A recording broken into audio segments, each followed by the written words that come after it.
Hello friends, this is your friend back with a new fanfic. What if Naruto survived the zombie outbreak and won the hearts of Shizuka, Saeko, and Kyoko? If you like this story, don't forget to like, share, and subscribe, and leave your thoughts in the comments. Now, let's start. Chapter 1. Insane. A sarcastic bastard. If a student of Fujimi Academy were asked to give their honest opinion of one Naruto Uzumaki and they possessed the knowledge of knowing that no harm would befall them from badmouthing the blonde menace, that would be some of the more common responses from the student masses. It didn't matter that the whiskered blonde possessed a body that could cause Greek gods to go green with envy, or that his handsome face could shame male supermodels and draw out swoons from all but the most loyal of married women. It just didn't matter. Naruto Uzumaki was hated by nearly all the students and staff of Fujimi Academy and loved by only a rare few. The reason for why that was the case was quite simple. He was an equal opportunist bully. He didn't discriminate by bullying just the weak. No, he bullied all. He bullied the bullies, bullied the teachers, the average student, the weirdo students, the popular students, even the janitor. Naruto Uzumaki truly meant it when he identified himself as an equal opportunist bully 2 years ago in his homeroom class. The only one excluded from the whiskered blonde's ruthless pranking was the school nurse Shizuka Marikawa, and that was because he privately thought of his fellow blonde as his soulmate. Everyone else didn't have that luxury, and as such, the past 2 years had them either witness an unfortunate soul lose their pride and sanity, or worse. They would be the unfortunate ones who would have their dignity crushed into shambles. Now one would be wondering, how exactly was it that Naruto still remained a student in Fujimi Academy and not suffer a single ounce of punishment? After all, some of the blonde's more extreme pranking. Regardless, it definitely would have resulted in expulsion. The answer to that question was quite easy yet quite mind-boggling. He never got caught. Naruto Uzumaki, who had perpetrated hundreds upon hundreds of pranks in the past 2 years, was never caught, not even once. The only reason people knew it was him was because of his disturbing declaration on his first day of enrollment, something that had to do with him saying that he would make the life of everyone in the building hell for the next 3 years. Well, that and because of the wicked grin that was painted on his visage whenever he got to witness the fruits of his labor happen just as it began to take effect on the unfortunate soul of the day. Or souls. Learning that no matter what happened that the prank king of hell wouldn't get caught, a large group of delinquents banded together and resolved to teach the blonde some manners themselves. The very next morning had found those same delinquents, unconscious, and each of them bent over and strapped to the top rails of the chair while all manners of stationaries were jammed into their rectums. Now would be a good time to mention that scrawled on the upper part of their back, different sentences praising Naruto Uzumaki were written with the use of a permanent red marker. When the large group of delinquents had woken up, they had immediately burst into tears, shoulders quaking uncontrollably as they vividly remembered the unpleasant experience that Naruto had put them through. Seeing the potential in finally outing the prankster menace from the school, the staff questioned the delinquents about Naruto Uzumaki's involvement, feelings of euphoria and satisfaction submerging their existence as they visualized their academy without Naruto's presence. They were left feeling disappointment as the delinquents only cried even harder before all of them swiftly dropped out of the academy, never again seen by the student masses. Since then, everyone never once had entertained the thought about confronting the blonde themselves, none of them possessing the balls to try to reprimand him after what he had done to that large group of delinquents. Only a rare few people were an exception to that rule. Now well into his 3rd year, Naruto walked the hallways of Fujimi Academy, a merry tune dancing on the tip of his tongue as he flashed smiles at the nervous students littering the hallway, chuckling as some of them eeped. While others gained extremely frightened looks, a few even began to sob much to his amusement. He wasn't that bad. Then again, he couldn't blame them too much considering what he had put them through daily. Currently the whiskered student possessed a mission, an important one. A mission that had him arrive right at the doorsteps of the nurse's office. Silently opening the door and walking inside, he shut it behind him before stealthily ambling his way towards the unsuspecting back of Shizuka Marikawa, a small pout decorating his visage as his favorite nurse wore that disgusting extra-large size lab coat that shielded her fine, huge rump from prying eyes. Once just a step away from having his chest meet her back, he pulled out a beautiful flower before smoothly bringing it underneath Shizuka's nose. Shizuka gasped before a large smile blossomed onto her visage, gently twirling towards her fellow blonde so she could face him. Accepting the flower in hand, Shizuka giggled as she sent an exasperated yet fond look towards her most favorite student. Another flower, Naruto-kun. When will you stop giving me flowers? And it's a lotus flower I see. Naruto grinned, you know I can't stop giving you flowers every day, Shizuka-chan. I've been doing that for 2 full years now. After all, the most beautiful woman in the world deserves to have her beauty appreciated. An understatement if there ever was one, the whiskered delinquent thought internally. Whether she liked it or not, the fact was, Shizuka Marikawa was a woman that garnered the lust and attention of all the men and women that laid eyes on her. Naruto himself had seen her face a couple hundred times in the past 3 years, and yet each time felt like his first. Stunning, amber-colored eyes peeked out from behind the bangs of waist-length sun-kissed blonde hair. Attached with it was a small button nose that scrunched cutely atop pillowy and plump pink lips. Couple that with Shizuka's sharp jawline, the high cheekbones, and her smooth, light-tan complexion, and it all culminated into a heart-fluttering visage that never failed to take Naruto's breath away whenever he laid eyes on her mesmerizing visage. She was, for a lack of a better term, universally gorgeous, as if she was sculpted to be the prettiest thing in the world. That was of course without mentioning her downright sinful body that could draw out perverse thoughts from even the Pope himself. And what happens if you run out of flowers to give? She couldn't help but question amusedly. Every flower he had ever gotten her was unique, never the same as the previous ones. Then I move on to the next most romantic thing, chocolate. Shizuka shook her head, trying her utmost best to suppress her smile and failing miserably as her lips were tugged upwards and wide on either side of her face. You still didn't answer my question, mister. She playfully poked his chest. Why a lotus flower? A lotus flower symbolizes rebirth, a new start if you will. I felt it was only appropriate since this is the start of a new year and the start of a better me. He answered, suppressing the urge to rub the back of his head sheepishly as school had already started nearly 2 weeks ago. A better you, huh? Will you stop bullying everyone this year? She questioned sternly, hands placed on either side of her hips as she gazed up at Naruto's bulky, 6-foot frame. Naruto pouted. You know I can't do that, Shizuka-chan. As I told you before, I'm an equal opportunist bully. HMPH, fine. Then I take it that you will stop your lecherous gaze aimed towards Busujima-chan. Hints of annoyance and jealously marred Shizuka's gaze as she crossed her arms underneath her mountainous bosom. The whiskered blonde chuckled as he wrapped his arms around her and gently pulled her to him, one hand resting in between her shoulder blades while the other was inappropriately positioned on her lower back, just right above where her ridiculously big began to jut and round. Ah, is my Shizuka-chan jealous? Shizuka blushed fiercely, both from her favorite student's bold touch and his teasing question. She shakily placed her hands on Naruto's chest but lacked the will to truly push him away as her favorite pair of baby blue orbs gazed at her with such mad intensity. Naruto, we can't. She weakly murmured, knowing she would be fired immediately if someone stumbled onto them and reported this scene. Naruto pouted but ultimately let go, much to Shizuka's inward disappointment. In my defense, Saeko-chan does have a nice and it's hard not to look when she's bent over.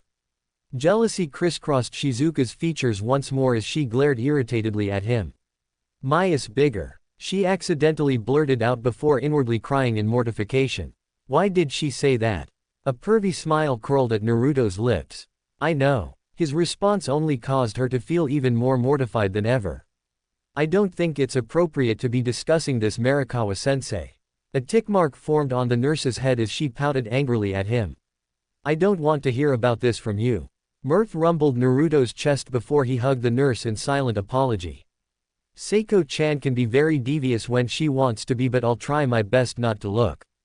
Good. Naruto let go and stepped back. Got to head back to class, but how do you feel about having steak tonight? Shizuka smiled brightly. Sounds good to me. He nodded and walked towards the exit.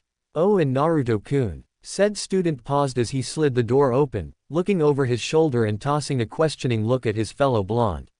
His curiosity piqued when he noticed the nurse's flushed cheeks. You and I will be having a long talk about you looking at my butt, young man. Naruto grinned. I look forward to it. He replied shamelessly, grin widening as her blush worsened before he stepped out to the hallway. Waiting until she was sure he was far away, Shizuka sighed exasperatedly before she giggled as she thought of the first time she had encountered that shameless boy. It had been a little more over 3 years ago when she had first stumbled upon him in her first few shifts in the hospital room. Naruto had been 17 at the time and gravely injured, not mentioning that he was battling severe depression, and nothing anybody said or did seemed to snap him out of it. What was worse was that he had no parents or siblings, no relatives, no one to come visit or check upon him. And then learning from her senior colleagues that he possessed no birth certificate, no passport, no piece of identification or home, and it was unknown what happened to the late teenager to cause him to be in such a state. Truly, it seemed like the 17-year-old bedridden blonde had nothing to live for and possessed absolutely nothing that could help him get his life back on track. A hypothesis that proved much to be true when she had personally questioned Naruto, and he mutely nodded before refusing to answer any more of her or her colleagues' inquiries. The thing was, Shizuka was too kind for her own good. It was why she had gotten into nursing and why she was aspiring to be a doctor. Because she cared greatly about people, whether it was those she personally knew or otherwise. Seeing a depressed, bedridden 17-year-old with no family, no home, no financial support so to speak, and knowing that he wouldn't ever be happy with a foster life, if he even got accepted into one, that is, it did it for her. From there she had volunteered to look after the 17-year-old and help him as much as she could, a concept that surprised all her colleagues and even Naruto himself. Once discharged, Naruto had stayed with Shizuka temporarily.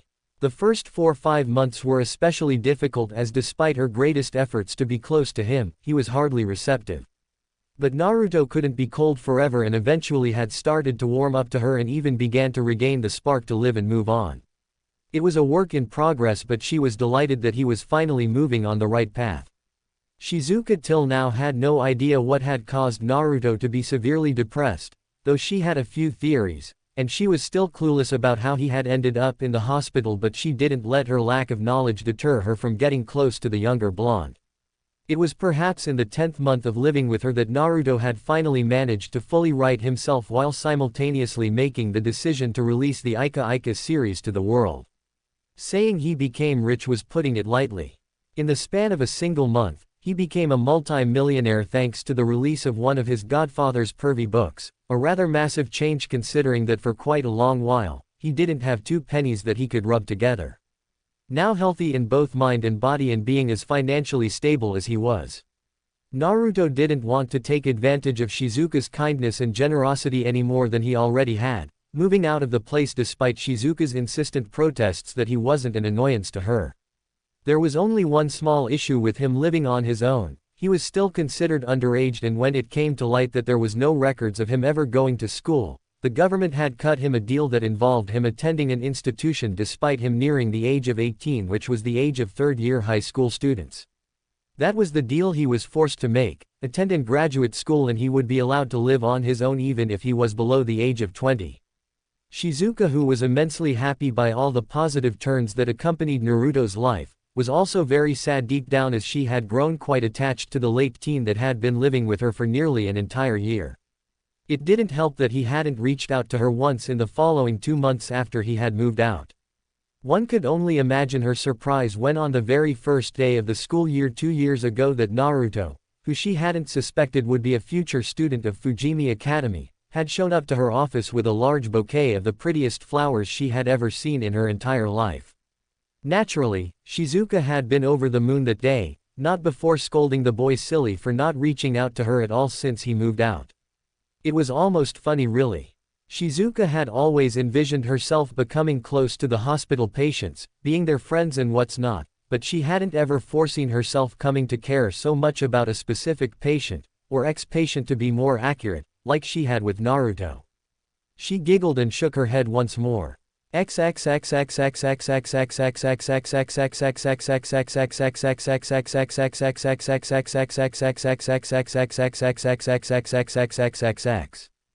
was torture. Listening to that man, Shido, or Sensei Asswipe as he liked to call him, was a man who reminded him too much about that pedo Orochimaru who gave Sasuke that gay hickey when he was 12. Needless to say, listening to that teacher talk made him want to puke. It was a good thing that he was Narutoing Uzumaki. If he didn't want to be in class listening to Orochimaru 2.0 talk unadulterated rubbish, then he wasn't going to listen to Orochimaru 2.0 talk unadulterated rubbish. Oi! Naruto suddenly stood up, startling both the teacher and the students. The ones forced to sit next to the whiskered menace quivered in fear. Asswipe-sensei, I need a small break. I trust that's not an issue. Shido shook his head rapidly, a terrified smile plastered on his visage. No, I mean of course not Uzumaki-kun, take all the time you need. Naruto smiled so brightly it would have blinded Apollo. Thank you for understanding. He walked away from his seat, smacking the head of a poor guy who was staring a bit too much. Focus on the whiteboard, you dimwit. Fearing that even a word could set him off, Shido said nothing as he and the rest of the class discreetly watched the proceeding, a relieved smile crossing over his and everyone else's features once the prank king of hell was out of the class. Now class, back to what I was saying. Naruto closed his eyes and chuckled from his position out of the classroom, not seeing the need in staying here any longer. The ex-shinobi walked the halls of the academy, determined to get some fresh air into his lungs. 5 to 10 minutes later, he found himself outside the school building. Intriguingly enough, it seemed that he wasn't the only one outside, as a couple of staff including Kyoko, Big Tits, Hayashi and Small Tashima stood by the gates, and they were confronting someone. Driven by curiosity, Naruto couldn't help but approach them while keeping a wary eye just in case the situation demanded it. Except the blonde also wanted to get a good look at that round and jutting rear that stretched out Kyoko's skirt. Not that any sane, red-blooded man could blame him. It honestly came as a surprise that Kyoko Hayashi, a woman with a full and voluptuous figure, was single. Then again, he should have expected such a thing as Shizuka, the hottest woman in both this world and the elemental nation, was single too, and that had been the case for many, many years. But back to Kyoko Hayashi. She was a woman of extravagant appearance, with reddish-brown hair that framed a strict yet kind heart-shaped face, big brown doe eyes that hid behind a pair of nerdy glasses. A nice pair of lips on top of an angular and sharp jawline. She was a beauty, certainly easier on the eyes compared to Tashima. Then again, it was easy to have such an opinion since Naruto was a fully straight man. Coming to a stop right next to Hayashi just as Tashima grabbed a hold of the stranger's shirt and slammed him into the gate, Naruto ignored all the uneased murmurs as his gaze narrowed suspiciously. There was something very nauseating about the smell that emanated from the peculiar acting man. Naruto could not ponder any longer as a pained scream pierced his thoughts and returned him back to his senses. What the? Naruto gazed, wide-eyed just like the remaining staff as they witnessed blood gush like a fountain from the stranger biting small Tashima's wrist. So stunned by the turn of events, none of them reacted as Tashima continued to bellow before he slumped backwards and fell to the ground. Kyoko gasped before she quickly ran over to the downed PE teacher, heart thumping thunderously as she hurriedly placed Tashima's head on her lap. Tashima-sensei. Tashima-sensei. Wake up. Do you think he's dead? One of the nameless teachers slowly asked his colleague, extremely disturbed. Nameless teacher number 2 didn't get the chance to respond as Kyoko turned in their direction, livid at their question. Of course he's not dead.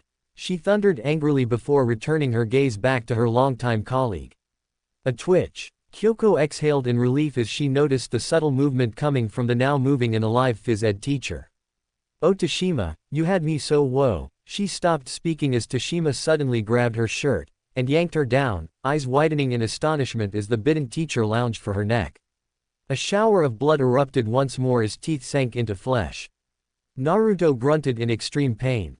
Having noticed the soulless-looking orbs of what used to be Tashima-sensei glinting with hunger, Naruto instinctively crept closer to Kyoko just in time for what used to be Tashima-sensei try to sink his jaws into Big Tits Sensei's neck.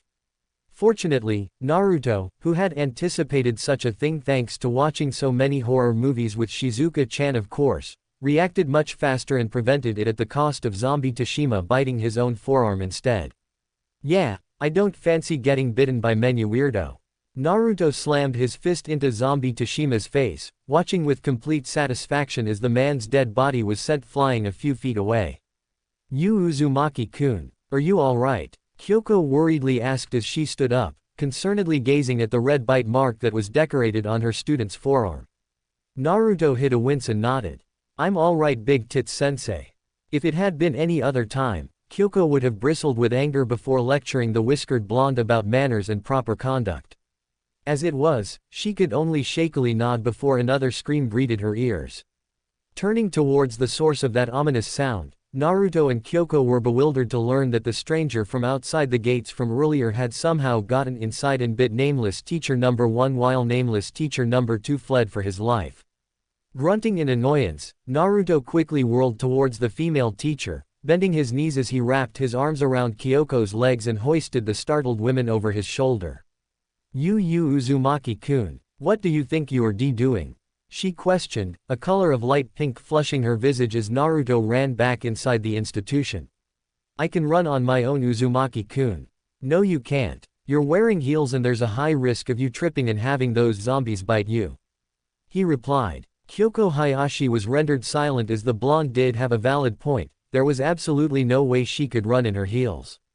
Unknown to the hoisted woman, there was another reason behind why Naruto had carried her and why over his shoulder. What was that reason, one might wonder?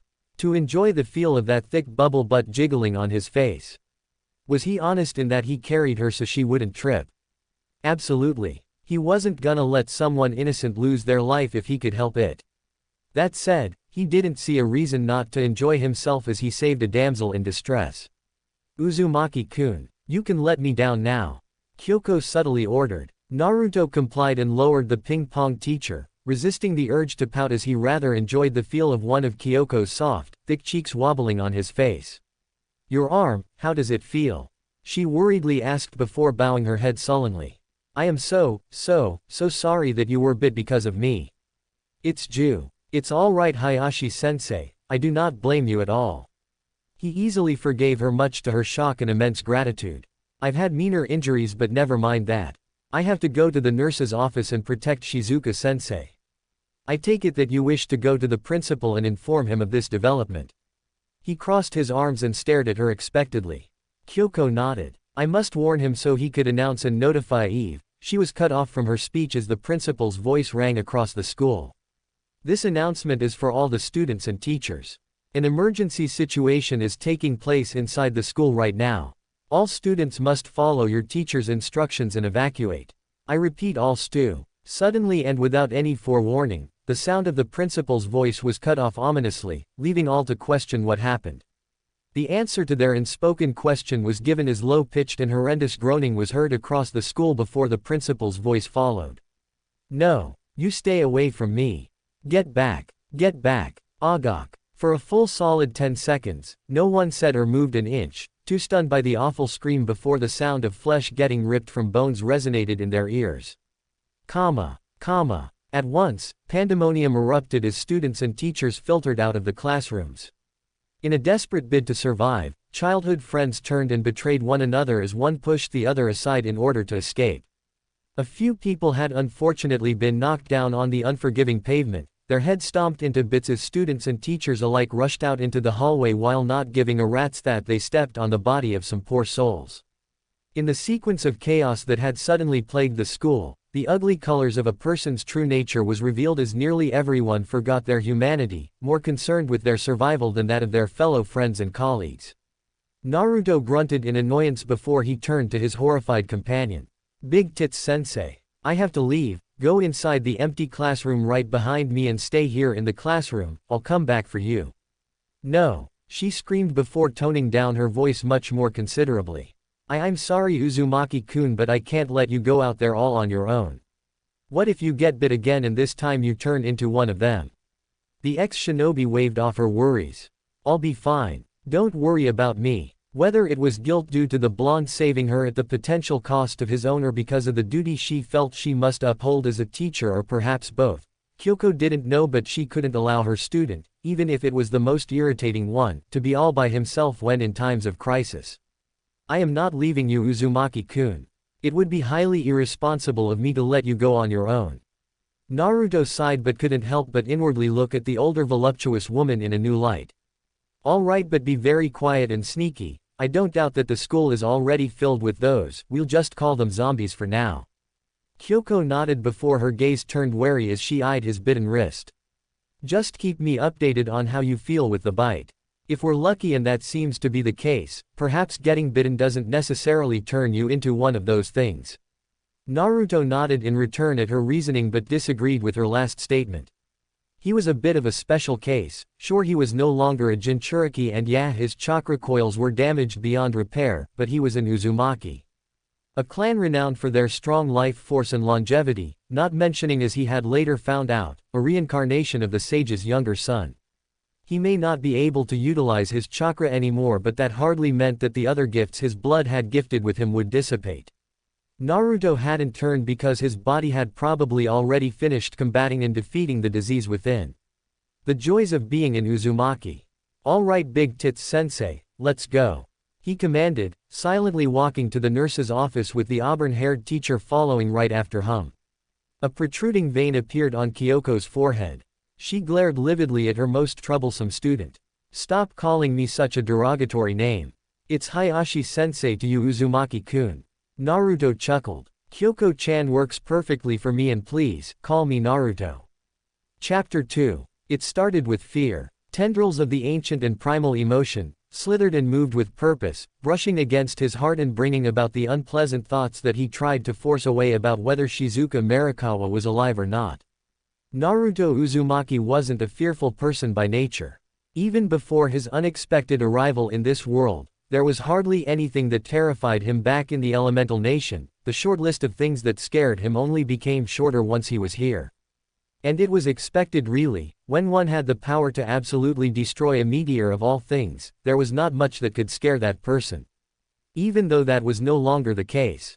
But now, having reached the nurse's office nearly 30 minutes ago, Naruto was both dismayed and simultaneously relieved to find his closest friend in the world not holed up in her office. Seeing the broken windows, the absent medicine, the corpses and blood that littered the floor, it filled Naruto with a sense of deep apprehension that he thought he could never experience again. He swiftly moved past the horrified Kyoko, prompting her to follow him and pulling out a combat knife from under his sleeve, killing whatever zombie that got too close to them, attracted by the noise of Kyoko's heels thudding the floor, not paying any heed to the shock and slight wariness of his teacher as he searched around every hallway and in every classroom for the woman who he owed an unpayable debt. The tendrils of fear, already wrapped so meticulously around his heart, constricted painfully, squeezing with increasingly intense pressure as time itself stretched apart. As the seconds dragged into minutes, Naruto only grew to find himself more frustrated and panicked over his failure and incapability to locate Shizuka. The fear in him growing, cultivating, until it evolved to become terror. That was the feeling that was running down his veins. Terror. "Uzumaki-kun, are you alright?" An admittedly stupid question to ask in a zombie apocalypse, but Kyoko couldn't help but blurt out her concern, no longer capable of remaining quiet after noticing for quite a while how her most troublesome student was unusually quiet and serious. "I'm Al." A scream pierced the hallway, interrupting Naruto, who reacted swiftly by picking up Kyoko bridal side, ignoring her protests before he dashed in the direction of the shriek. "Get away! Get away!" The screams, female in nature, grew increasingly louder as the former shinobi sprinted with impressive speed, turning the next corner and spotting the zombie closing in on the pink-haired girl shuffling backwards on the floor. Naruto unceremoniously placed Kyoko on the floor before he pulled out his combat knife, flicked his wrist and let go of his grip, watching intently as the sharp blade flew in the air before impaling and finding a temporary home inside the back of the zombie's head. Ahaha hhhhh. Naruto barely managed to rein in the urge to roll his eyes as the same pink-haired woman he saved proceeded to scream her lungs out as the zombie slumped before falling down on her chest. His eyes trained in on the four other groaning forms of the undead, enticed by the fetching sounds of the glasses-wearing broad who finally zipped her mouth shut. Fortunately, her scream signaled like a beacon to other survivors of their location, and Naruto watched, relieved as he ran alongside Kyoko, as the form of the woman he was looking for came into view. Shoving all feelings and thoughts to the side, Naruto pulled out a second knife from within his sleeve before slicing the nape of the closest zombie around, returning it back to his sleeve after he took note of the three other undead already taken care of courtesy of Saeko, an orange-brown-haired, spear-wielding girl, and a guy with a bat. "Well, ain't that swell?" he thought sarcastically. Walking slowly to the pink-haired woman, Saya, if he remembered correctly, he ignored her trembling form along with all the other looks of wariness and distrust from the others as he knelt down, removing the knife lodged in the back of the zombie he killed before wiping the blood away with his sleeve. Standing up, Naruto ignored the crying form of Saya, now comforted by Saeko, locking eyes with the visibly happy but worried Shizuka and exhaling in relief as all the terror wound up inside him dissipated within seconds.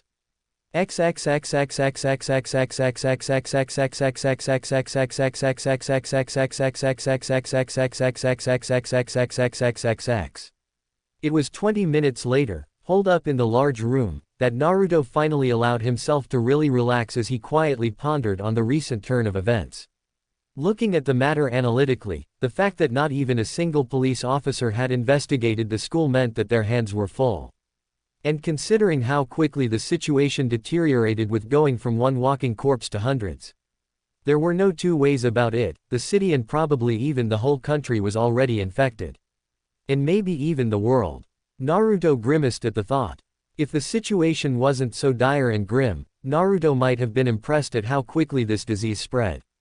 Considering before today, none, including himself, thought the world would now be also compromising of the undead. Turning on the faucet, he wiped away any residual marks of blood on his hands and visage, eyes darting to the bite wound on his wrist and letting out a short laugh of relief as the scar was already beginning to fade.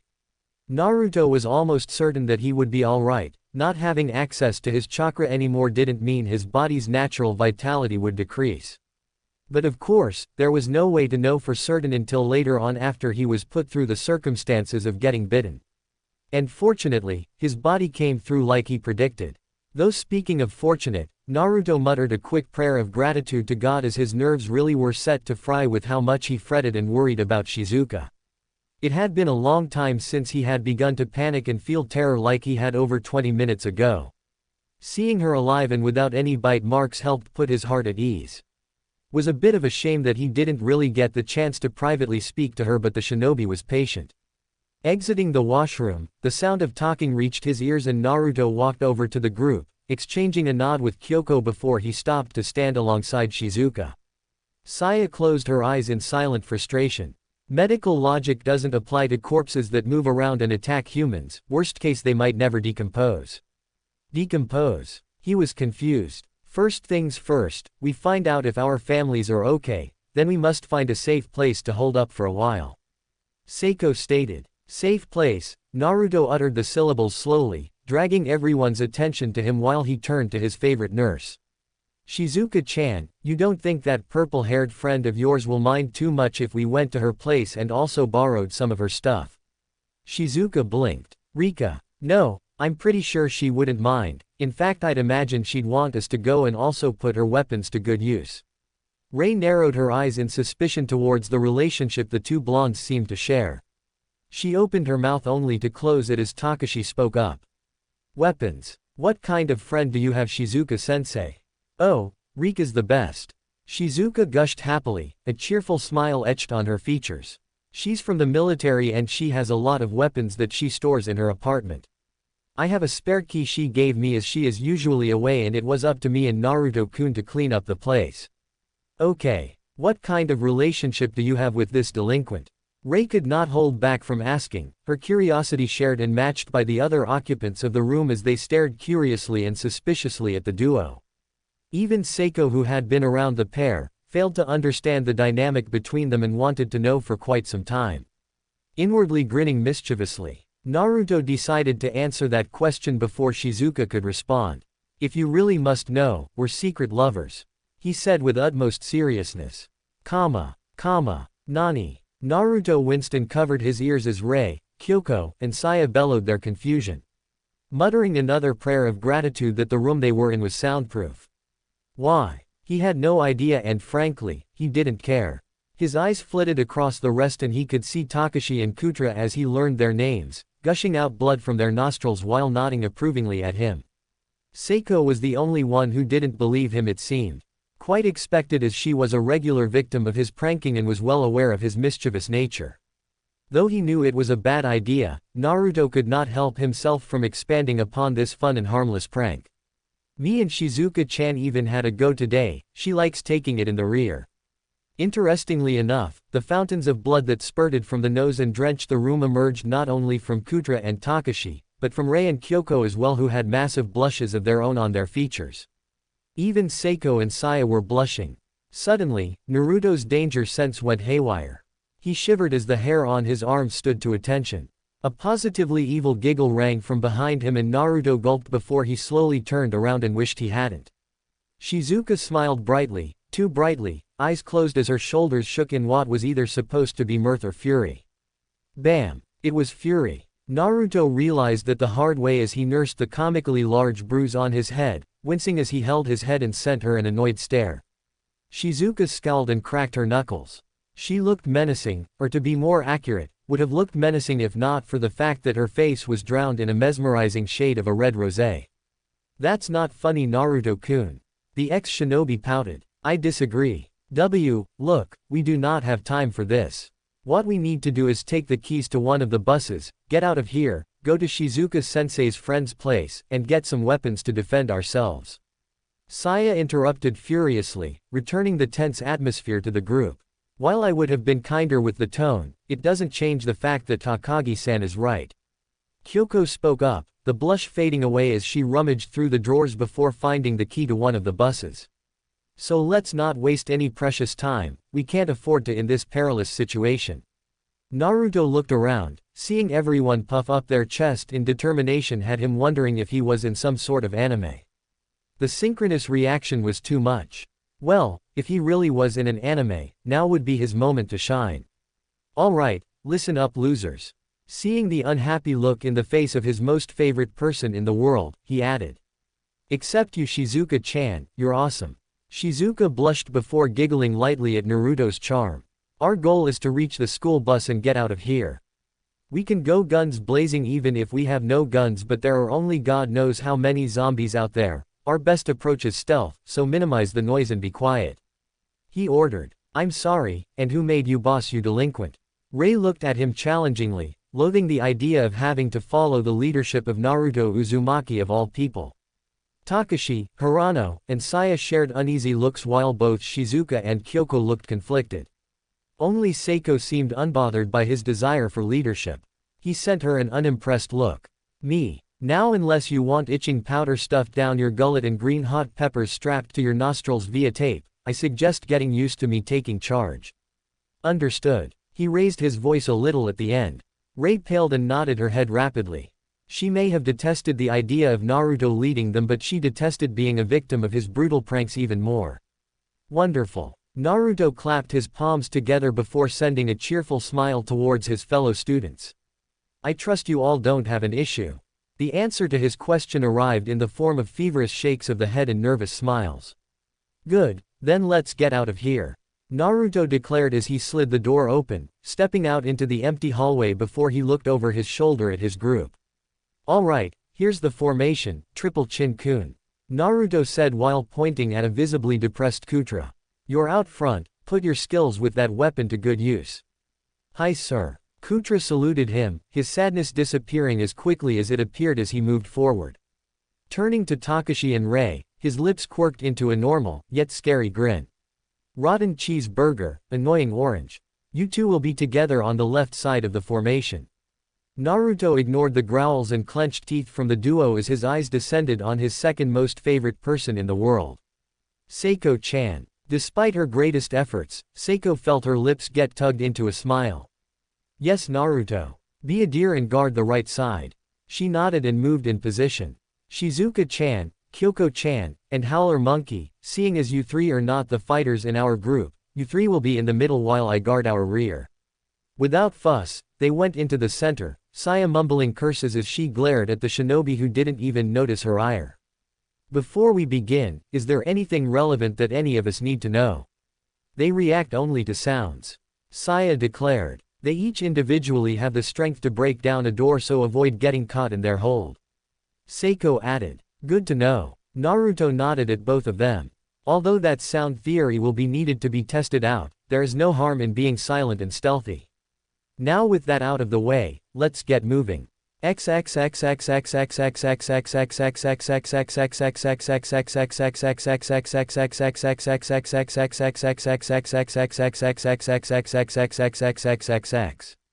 This has just become 10 times harder.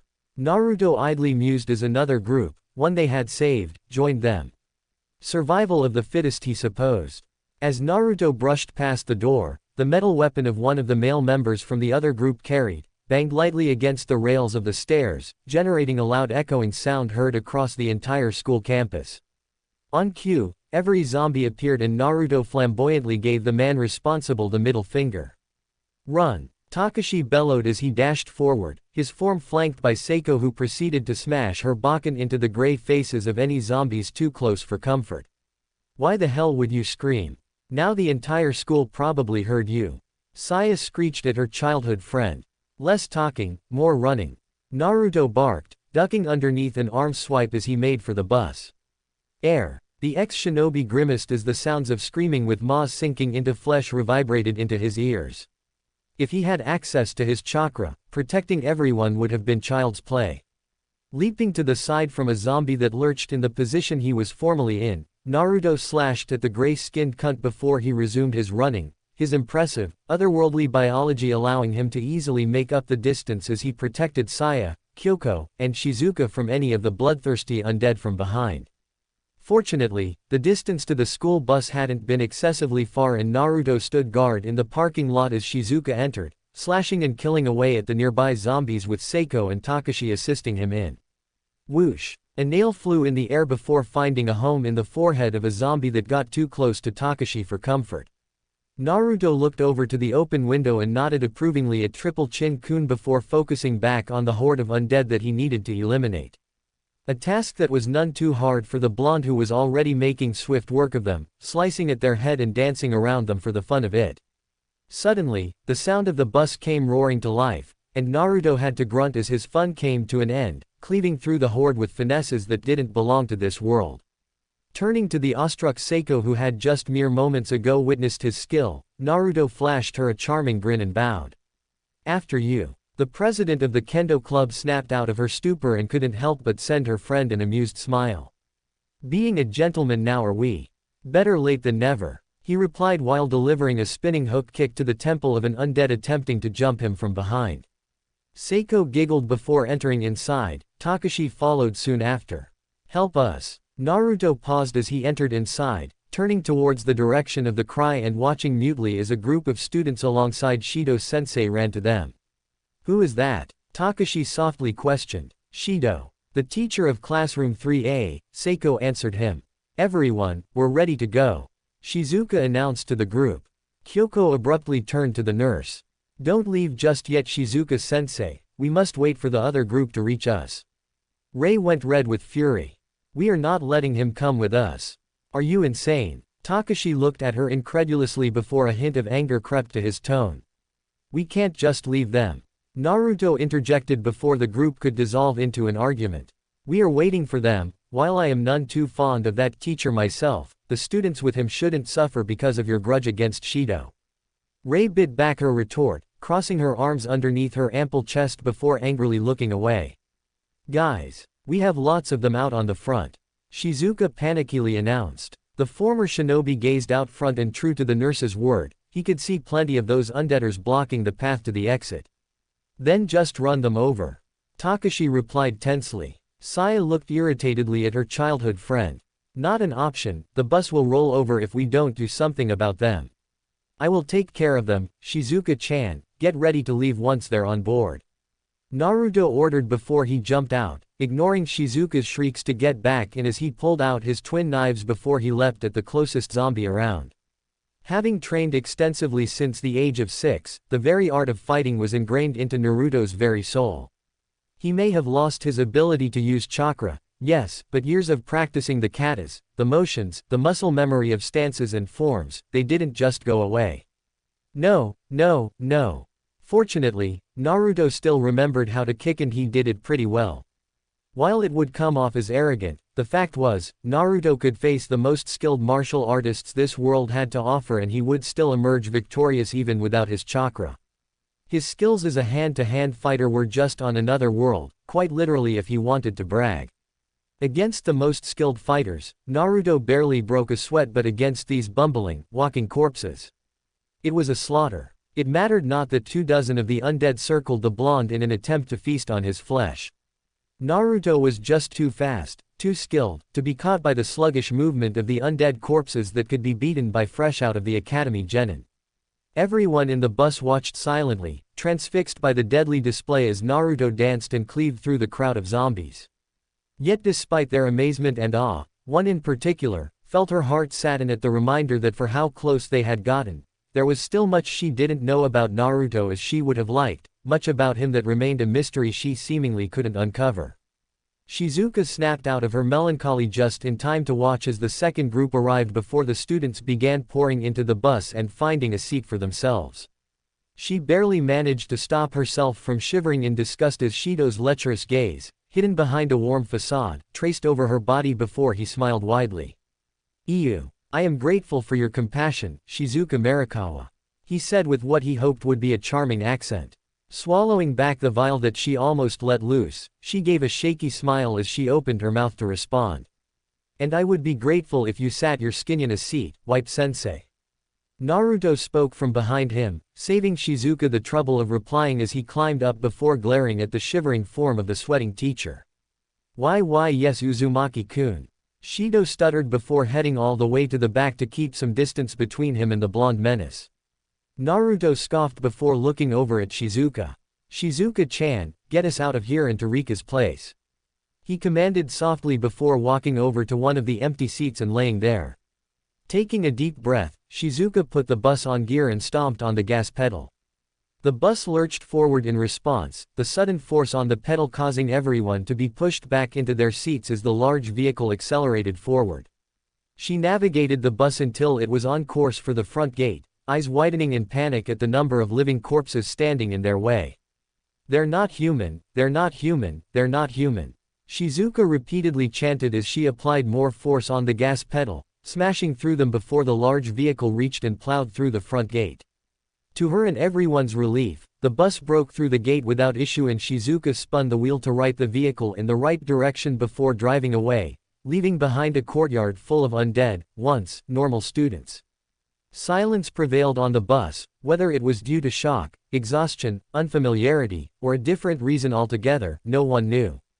But regardless, a tense atmosphere clouded the air inside the bus and even Naruto, laid back and easy-going as he was, wasn't really in the mood to joke around.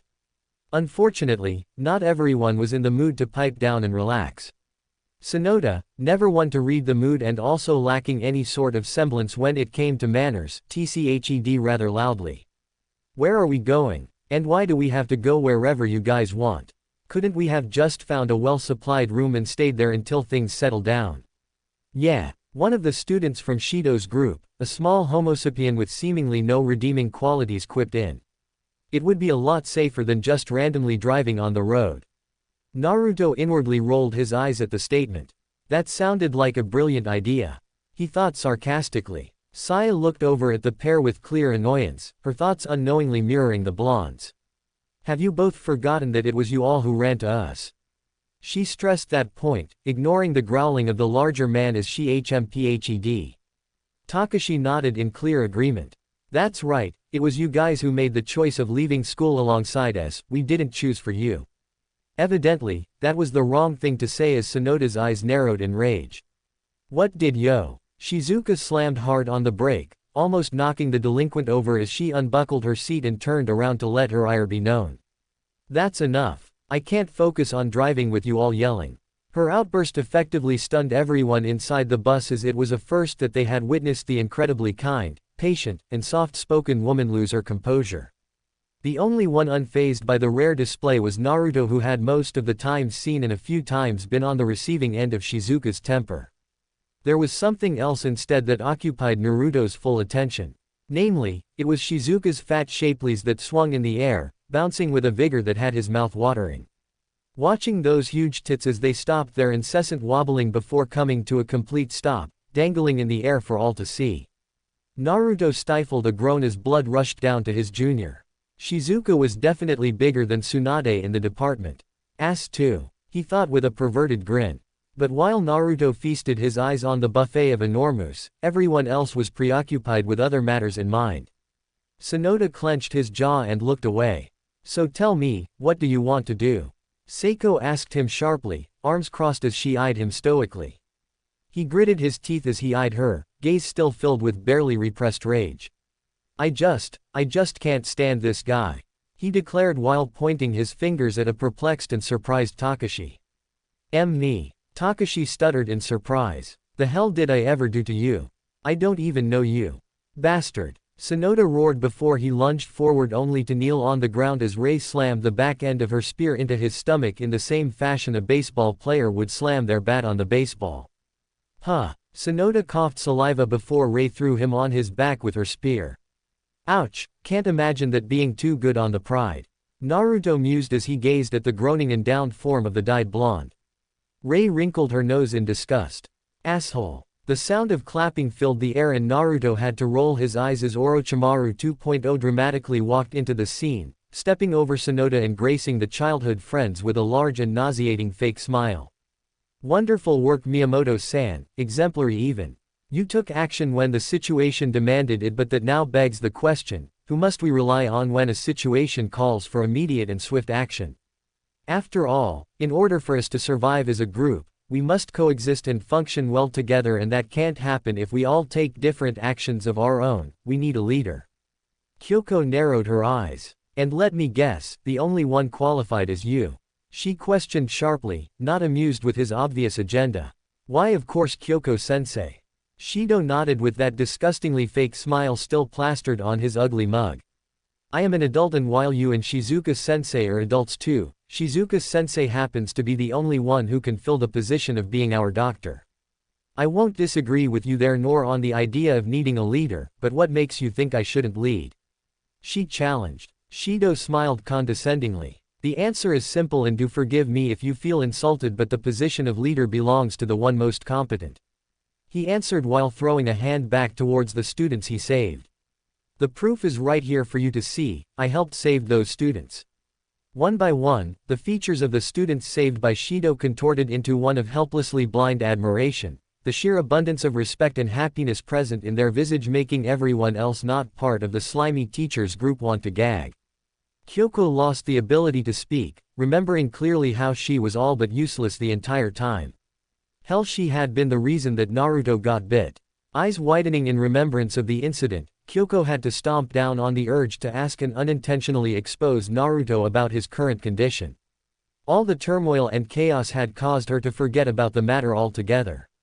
Vowing to privately question her student later, the least she could do with how he heroically saved her life, Kyoko glared at Shido as she tried desperately to think of a rebuttal. Only to come up empty-handed.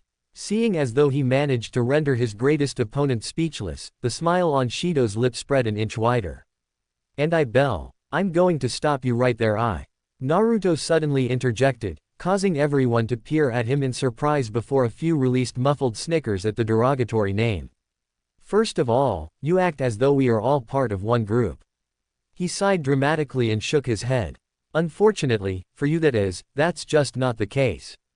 I say, and second of all, Naruto callously interrupted, it's as you said, if we are to do the whole leadership thing, the most competent for the job should be leader. Being an adult doesn't mean jack shit. Silence reigned in the bus after that statement. Shido waited a few seconds more before he tried to make his opinion. BTH, and finally. Another round of suppressed snickers emerged, and even the professional Kyoko had to bite her lips to prevent her laughter from being heard. Up on the front, Shizuka struggled to bottle down her amusement at Naruto's antics. It was just like him to purposely antagonize someone. Our group I mean. Naruto said while gesturing to the members of the original squad around him. Already have a plan in mind, so we don't need any guidance from you. Not that anyone from our group wants your leadership, to summarize, since you have a noob there for a head. We have two separate groups, you aren't the most competent, and we are currently pursuing our goal. I think that's pretty simple to understand, right? Karma truly was a bitch.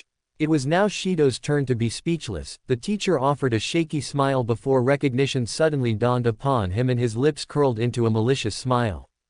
And tell me, Uzumaki-kun, seeing as we are two separate groups, how is my group meant to survive if we have no resources, no weapons, nothing to guarantee our safety? You wouldn't sentence your fellow students to death, would you? Naruto scoffed. You can have the bus once we reach a certain destination. Saya immediately hissed and stood up. And how will we travel? Shizuka-chan's friend, Rika, has a big Humvee that can easily fit all of us in. Crossing his arm, Naruto sent Shido a soul-crushing stare. Also, nobody from our side said that the other students can't join our group, we just have to discuss it first. You on the other hand are a definite no. Though, judging by how those students are looking at him as though he is God, I know for a fact that they won't join us. Shido gritted his teeth furiously before he whirled around and headed back to his seat. The ex-shinobi chuckled out loud. It's good to be me. Chapter 3. Ignoring the suspicious and curious glances sent his way as he stood up, Naruto walked over to Shizuka and perched a hand on her shoulder, gaining her attention before she quickly returned her attention to the road. Naruto-kun, the ex-shinobi leant down to her ear. It's better if we stop here and leave by foot. He whispered. Quite a few hours had passed by since everyone had boarded the bus, nearly everyone sitting down and still resting mentally after the whole bloody ordeal with the undead. To say that things were tense was putting it lightly. No one inside the bus had said a word after Naruto had put Shido in his place, everyone too distracted by their own thoughts to socialize. Not that anyone would want to, considering that the relationship between the two groups were extremely strained. Needless to say, everyone inside couldn't wait until they no longer had to tolerate the presence of their rival group. Sadly, with panic and chaos ensuing on the streets, a ride from the school to Rika's home that would have taken at most only an hour, was extended to a several few. Shizuka blinked before her voice dialed down extremely low so no one else could hear them. But why? We're only around 3 kilometers away from Rika's place. That's why I want us to leave Shizuka-chan. If we get dropped off right at the entrance of her home, not only will Shido know where we're staying, but we also risk other survivors seeing that and trying to attack us, that's not mentioning those zombies who are attracted to noise. A worried look crisscrossed her features. Do you really think people would become that violent in just a single day? Unfortunately, yes, he answered before leaning back. A few seconds of silence passed before Shizuka looked at him from the corner of his eyes. All right, Naruto-kun, I trust your judgment, but I want us to talk later, preferably tonight, just you and me. Naruto sent her a small smile. Anything for the woman I love. His proclamation, though quiet and unheard by everyone except for the woman he was speaking to, still produced a pink hue on her cheeks. Baka, that's not something you can just say so casually, and certainly not at this time. The shinobi chuckled quietly. I guess, I do have my reasons though. Another few seconds passed before Shizuka fully turned to him, her expressive hazel orbs flickering to meet her favorite pair of sea blue eyes momentarily before she turned back to the road. You really love me? She asked in the softest of tone. With all my heart and soul. He answered genuinely. An exasperated yet fond look graced her eyes as she shook her head and smiled widely. You and I are gonna have a long conversation later, mister. Naruto grinned, gripping onto the metal pole right as Shizuka dug her foot into the brake and stopped the bus before getting off the seat. Naturally, such a move caught everyone's attention. If I may be so bold to ask, what are the two of you discussing and why have we stopped, Uzumaki-kun? Shizuka-sensei. Twisting his neck so he could gaze at the one who addressed them, Naruto's grin only widened as he took note of the signs of nervousness that clung to Shido's form, the teacher's confidence leaving him once confronted with those deadly eyes. We're leaving the bus, my group is, we're pretty close to the place and we don't need the bus to reach our destination safely. Saya instantly approved of the blonde delinquent's plan. I agree, and I believe I speak for all of us Shido-sensei when I say that none of us are willing to stay here any longer. Her declaration was followed with everyone in their group standing up, each of them in their own silent way conveying their desires to be away. Only Kyoko, out of the entire group, looked conflicted at the idea of getting away and leaving so many students in Shido's clutches, but one glance at the nauseating expressions of admiration and hope that those students held for Shido and she managed to steel her resolve. Shido laughed. I understand my dear, after all, Japan is a free country, and there's no forgetting the argument that Uzumaki-kun made from earlier. Still, for the sake of the many students here, the ones you're willing to abandon. He smirked cruelly, yellow eyes alit with maliciousness. I'd have to ask on their behalf, can any of you consider staying? There's strength and safety in numbers, and with society deteriorating, we must look after one another. Surely some of you wish to help them, yes. I know that you're a caring woman, Kyoko-sensei. Said woman frowned, knowing the kind of angle that her fellow teacher was going for. And of course, Shido's lecherous gaze shifted to the voluptuous nurse, not giving Kyoko the chance to respond, his tongue skidding across his lips as he admired Shizuka's otherworldly curves. You care about them too, Shizuka-sensei, it is why you've been studying to become a doctor. Would you not be willing to help me care for these precious souls? They need you. Everyone in the Naruto squad grew even further disgusted by the man, Rei scowling hard while tightening her grip on her makeshift spear, ready to put it to good use, while Kota clenched even harder on his nail gun. Shizuka reeled back, shivering at the slimy man's disgusting and blatant ogling. Enough. Naruto interjected firmly, glaring dangerously at the male teacher. I will not have you try guilt trip anyone in my group into joining you so you can use them. Turning to Shizuka, Naruto sent her a reassuring nod, one that helped her regain her bearing. Shizuka-chan, open the doors, we're leaving. The blonde nurse immediately complied, allowing the former shinobi to shift his attention back to everyone else. For those of you who belong in Shido's group, this is your one and only chance to come with us. The man you all view as leader is nothing more than a venomous snake. As Naruto had theorized hours ago, all the students admired Shido too much to even truly consider his words, it showed in their raging uproars. You take that back, you son of a bitch. Shido-sensei is the greatest human being ever. You want us to follow you. The biggest delinquent in face of the world. Shido-sensei is not a venomous snake. Don't you dare insult sensei. He's the most compassionate man ever. He saved us. Only delinquents like you fail to comprehend just how godly Shido-sensei truly is. Even more love-sick declarations would have followed suit had Shido's pleased chuckles not reverberated around the bus. Thank you for the kind words, children, but there is no need to be so angry. Everyone is entitled to their opinion, and though Uzumaki-kun's opinion is hurtful, he still has the right to think however he pleases. Stars glittered in the eyes of Shido's students as they worshipped the smirking man with their gaze.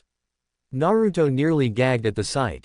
All right, I can't handle any more of this. Naruto squad, out of the bus.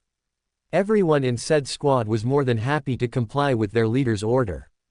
Good riddance. Rei muttered loudly while glaring daggers at Shido as she left. Takashi followed right after before Shizuka and Kyoko joined them, leaving only Naruto, Saeko, and Kota left inside, the latter keeping his nail gun aimed right at the male teacher and his followers, much to Naruto's approval. Sending a nod to Saeko, who returned it, she followed suit with the others. Now only the shinobi and Kota remained inside. May I, Uzumaki-san? Kota inquired, bloodlust swimming in his gaze as he locked orbs with Shido. The shinobi gave his underling the thumbs up. Of course, the stage is all yours, my friend. Oh, and please, call me Naruto. Oh, is there something you wish to get off your chest, Kota-kun? Shido placed a hand on his heart, as though dreading what might come next. Only, the way his shoulders shook along with how his lips trembled between staying in a firm line and a smile easily foretold how the teacher found the situation amusing. You can tell me anything, Kota-kun, your safety and happiness is something I vow. Shido's words were cut off as a nail grazed his cheek, spilling blood and causing the teacher to nearly yelp in fright. I missed on purpose. Kota spoke quietly, rage bubbling in his chest as he glowered at the sweating man. The next shot I take won't be a miss. What? But you're not a violent student, Kota, you have always been a civil and polite young man. Shido uttered shakily, his amused smile having long since faded away. I tried my best to ignore the bullying, to ignore the fact that you turned a blind eye to my problems and even encouraged others to pick up on me. Shido paled as Kota's voice incessantly increased in volume. I was civil because I wanted a normal life. Even after all the times you bullied and made fun of me. Silence engulfed the bus after the roar. Naruto couldn't help but be impressed. Taking a deep breath to subdue his rage, Kota continued more calmly. But normal is not something we'll have ever again. This is your only warning, mess with us and I will be the one to kill you, in the most painful way possible. Gulping, Shido shakily nodded.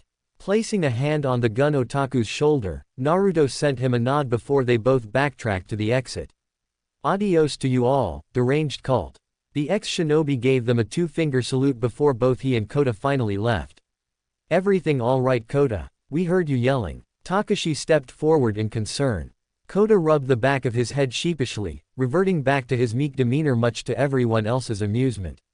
He's good, he was just being a badass and putting in his place. Naruto spoke on his behalf before he could reply. Which speaking of, Naruto turned to the gun maniac. That was pretty cool, brother, you've officially earned my respect, from here on out, I shall call you Gunner. Is that acceptable to you? Kota was moved to tears. Hi. Excellent. Naruto grinned before turning to everyone else. Now I don't know about you losers, but I'm not really interested in continuing to stand on the road like an idiot, follow me please. Oh, and before I forget. The ex-shinobi turned around to face them. We'll also go to any nearby stores, get some necessities like food, medicine, anything important. That includes. Naruto eyeballed the pair of women that he came to associate with as annoying orange and howler monkey. The stuff you need for when you're on your period. If the two of you are annoying now, only God knows what kind of horror the two of you would be when you're in your period. If you're not already. Rei and Saya clenched their fists in fury, veins bulging all around their features. Before they could give the blonde a piece of their mind, Naruto raised his chin, smirked smugly and spoke. Make sure to keep the volume down, in case you've forgotten, our gray-skinned bumbling friends are attracted to noise.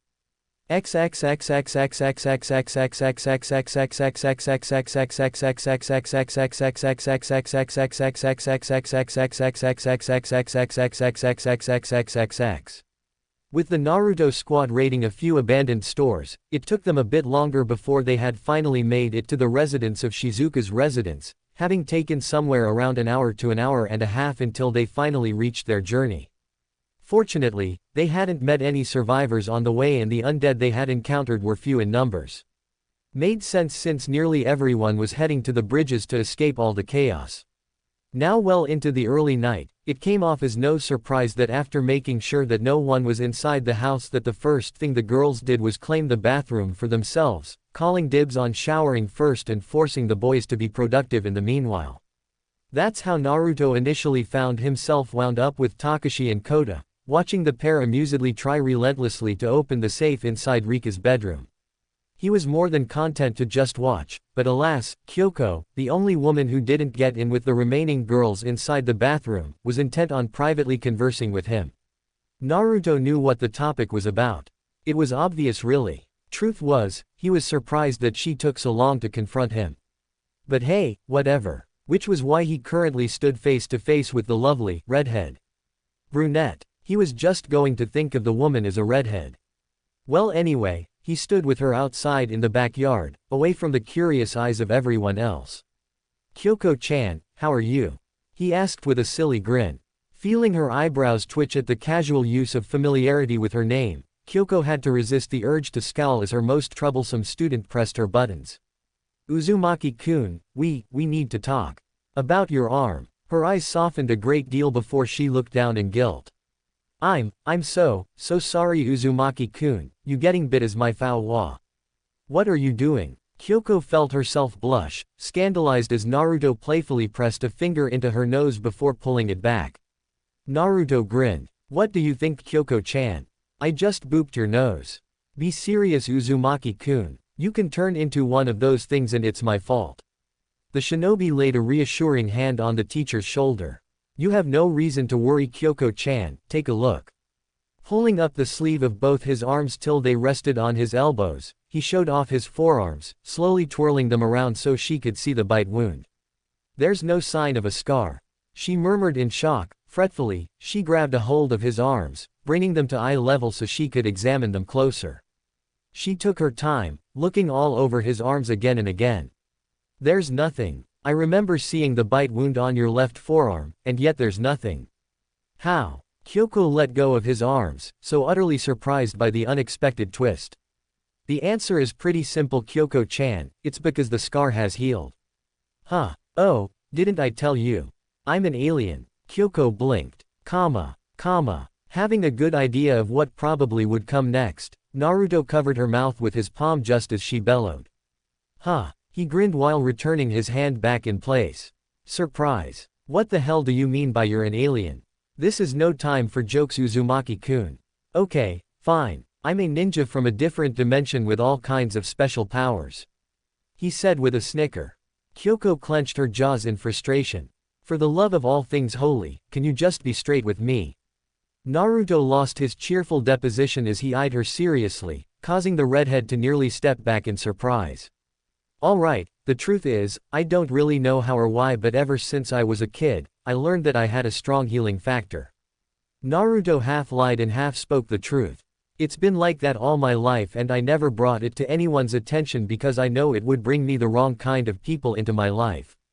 The best lies always had a grain of truth to them. While he found the act of deceiving the teacher distasteful, Naruto wasn't anywhere near comfortable disclosing his origins to Kyoko. I know it sounds unbelievable, but you're now a witness to my healing abilities. How else could I have not turned into the set? Naruto breathed deeply and looked away, putting all his acting skills to use in an attempt to deceive her. All I ask is that you don't tell anyone, please. Snapping out of her shock, Kyoko looked at the blonde conflictingly. The teacher in her understood his reasons for not wanting to disclose about such a personal matter. She wasn't blind to the corruption of the government and even the regular person. Perhaps it was a bit cynical of her to think in such a form, but there was no denying that had her students' healing abilities become public knowledge, he'd have to constantly look over his shoulder. Yes, she understood why he was so wary. However, for him to be able to heal from a bite wound and not turn like everyone else, such an ability at the present time was extremely important. This pandemic was already causing severe damage and it was just the first day. But despite that, if Naruto were to allow himself to be subjected to experimentation, they could end the pandemic. They could develop a cure. That's right. He's the cure. Please, Kyoko. Her student's voice brought her back to reality once more. Gazing into his sea blue eyes, usually alive with unforetold amounts of mischief and joy, now soft, pleading, fragile, Kyoko felt her heart melt. Okay, Uzumaki-kun, I won't tell a soul. This I vow. She declared genuinely. Was she a fool to make such a vow? Yes. Yes she was, but she was indebted to him for saving her life at the risk of his own, and even forgetting that, Kyoko couldn't recall a single time that Naruto had ever looked at her in such a way. Looked at her with such a vulnerable gaze. What kind of teacher would she be if she refused him when he needed her? Not the good kind, she knew that much. Naruto smiled gratefully. Thank you, sensei. Despite her greatest efforts, Kyoko felt her lips get tugged into a smile as she sent him an exasperated look. Now you choose to address me respectfully. What can I say, I'm just that special. Kyoko nearly rolled her eyes before her countenance turned serious. Uzumaki-kun, I won't tell a single soul as promised, but I personally think it would be a good idea to at least inform Marikawa-sensei. She could possibly develop an antidote from you and you already trust her. I plan on telling her soon. He admitted much to her approval. So, now that we've concluded our discussion, a playful look crisscrossed Naruto's features before he waved a hand back and forth near his nose. Get your in the shower, you stink. Snapping out of her shock, an affronted look entered her visage. How rude, you and I are gonna have a long conversation, young man. Yeah, he waved a hand in disinterest. Get in line, now go, spend time doing girly stuff with the other girls in the bathroom. Shooting him a glare, Kyoko huffed before walking back in. Letting loose a snicker, Naruto walked back in, curious to know if Takashi and Kota had made any progress with the safe. He tried his best to not think about the moans emanating from the bathroom, lest he be tempted to peek. Arriving in the room, Naruto tched and shook his head in an exaggeratingly disapproving manner. Why am I not surprised that you still failed to open that safe? I expected better from you both. Rotten cheeseburger, Gunner. I'm so sorry, Naruto Taiko. Kota bowed his head, tears spilling from his eyes. Gritting his teeth, Takashi glared at his senior. I'd like to see you try and open the stupid safe, and stop calling me a rotten cheeseburger. Why do you even call me that? Naruto sent the teen a disbelieving look.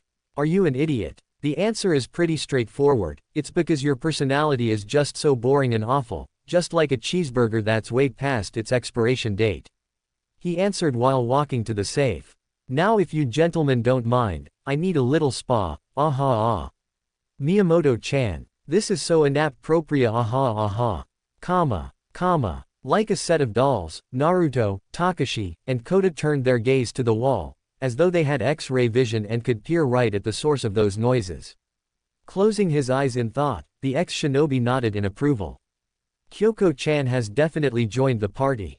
Grinning pervertedly, Kota nudged Takashi in the shoulder. Think we should check up on them. You know, just in case. Takashi bashfully looked away. As much as I'd love to sneak a peek look, I don't want to risk death knocking on my door. Grunting in annoyance, Kota turned to the blonde. And you Taiko? I'm unfortunately going to have to refuse as well. Right now almost all the girls in the group are annoyed with me for one reason or another, don't want to fan the flames even more despite the fact it would be more fun. Naruto rubbed his head sheepishly. But anyway, I have a safe to bust open. Grabbing the steel pole, Naruto propped it in place and with a hard pull, opened the safe for their viewing eyes. And that my minions, Naruto said while gesturing inside to the weapons and other, exciting accessories. Is how you get the job done. Hate him or love him, there was no denying that he was effective with his work. A round of applause greeted his ears.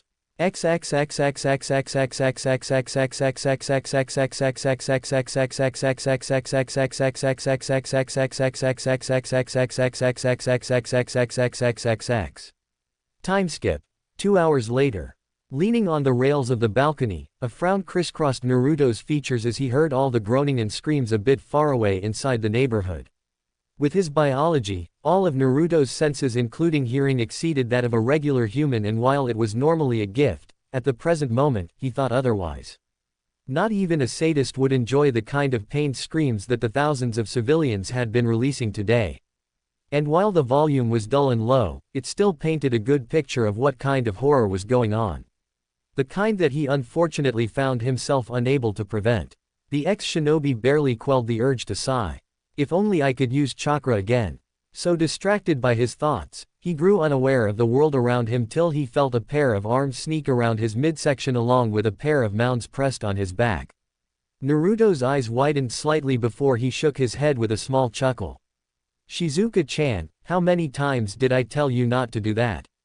You remember what happened the first time, don't you? A giggle was the answer to his response. He shivered as he felt her breath on his neck. Sorry. But you know I like huggy hiccup. The delinquent blinked before he turned around to face the busty nurse. Are you drunk, Shizu? Yup, you're drunk. Naruto deadpanned, ignoring the subtle way her words slurred and the hiccup, along with the smell of alcohol. It was easy to tell the older blonde was intoxicated judging by the flush on her cheeks along with that look in her eyes. Not mentioning her interesting state of dress. From what he could tell, the only piece of article thing she wore was a long white rag wrapped and strained around at hers and ending at her upper thighs. Please tell me no one else saw you in just a towel. Shizuka felt another giggle escape past her lips before she leaned her head into Naruto's chest. Are you jealous? Just a little. Don't worry, no one saw me, everyone except the two of us has already fallen asleep. The girls are all sleeping inside the guest room while Takashi and Kota are sleeping inside the living room. I see. Naruto hummed curiously before he wrapped his arms around her in a hug, perching his chin on top of her head. Probably a bad time to say this, considering you're drunk and all, but I'm really glad you're okay. Shizuka's lips tugged into a smile, one that spoke of her melancholy. I feel the same way, you have no idea how scared you made me, you silly boy. I couldn't find you no matter where I was looking with Saeko. The younger blonde's eyes softened. Sorry for worrying you so much. Her voice began to crack slightly. Be baka, no point in apologizing, you always make me worry so much. I suppose you have a point, still I'm sorry. Naruto rubbed her back soothingly, kissing the top of her head. Shizuka-chan, I know we said we'd talk tonight but, I'd rather do so when you're not drunk. Shizuka only hugged him tighter. It's okay, I just want us to stay like this. You and your love for cuddling. Naruto smiled fondly before it shifted to something a bit more teasing. Still, isn't it a bit inappropriate to cuddle when you're only in a towel? Taking a step back so he could see her face, Shizuka bit her lips seductively and smiled, a forbiddingly alluring glint nesting in her honey gaze. Come now, you know I don't care for how I dress when it's just the two of us, and are you really complaining about me being in just a towel? I'd be lying if I said I wasn't enjoying the view. Naruto admitted, almost shivering at the seductive look in her gaze. Doubt you'd suggest this if you weren't drunk. I trust you, she proclaimed genuinely before her tone took a bit of a teasing edge. Besides, we've cuddled hundreds of times, and I remember not all of them had me being dressed innocently. A towel isn't so bad compared to some of our previous sessions. True, in that case, Naruto scooped her up bridal side before he began to walk. I don't see a reason not to cuddle, but let's do it in bed. Not exactly interested in standing outside for hours. Shizuka swooned playfully. What a man, carrying me like this. He only chuckled and shook his head. It still threw him off how Shizuka always underwent a complete 180 whenever she was drunk. From a bit shy and innocent, to teasing and downright seductive. Gently laying her down on the bed, Naruto affectionately kissed her forehead before he got up and walked over to close and lock the door. Oh Naruto, why are you taking so long? Naruto's sweat dropped, it was only a few seconds. Give me one moment, Shizuka-chan. Heading to the closet, he picked out a random pair of undergarments before strolling back to Rika's bed. I know a towel isn't so bad, but assuming you fall asleep, you'll be once the towel unravels. Shizuka giggled. And what's the problem? I know you like looking at my body. I love looking at your body. Naruto corrected, joining the woman in bed while handing her the garments. How shameless. Shizuka let loose another series of giggles as she graciously accepted the pieces of fabric before pinching his cheek, much to his confusion. You said my butt was ultra big, you're such a naughty boy. She purred before letting go. The ex-shinobi rolled his eyes and looked away. Shizuka-chan, quit wasting time and get changed. She pouted. Fine, but only if you promise to hug me good for the rest of the night. Done. Naruto instantly agreed. He couldn't say he found an issue with her stipulation. While not something they did too often, it wasn't uncommon either, as Shizuka had a bad habit of, like 3 out of 6 times, falling asleep on him after a good cuddle session. And it wasn't like he was immune to the whispers of the dream world. There were times where he too fell asleep alongside her, and it always culminated into them being a sleeping pile till either of them woke up.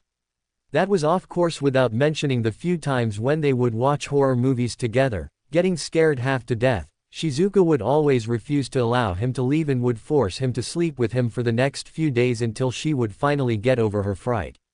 Naruto didn't have an issue considering they had slept together many times. It was only a first that he was going to sleep with her when she was drunk. I'm done. That took a bit longer than usual. He shifted his body around, throwing his shirt away before he lied down on the mattress, gaze flickering to the seductively smiling nurse and inwardly whistling at how good she looked.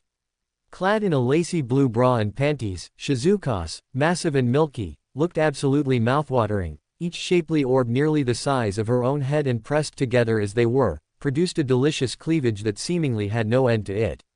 Sadly, in her seated position and with him laying down on the bed, Naruto couldn't get a good view of her meaty legs or her beautifully oversized rear, but that was alright, he could still gaze at the pair of large mounds on her chest that he called heaven.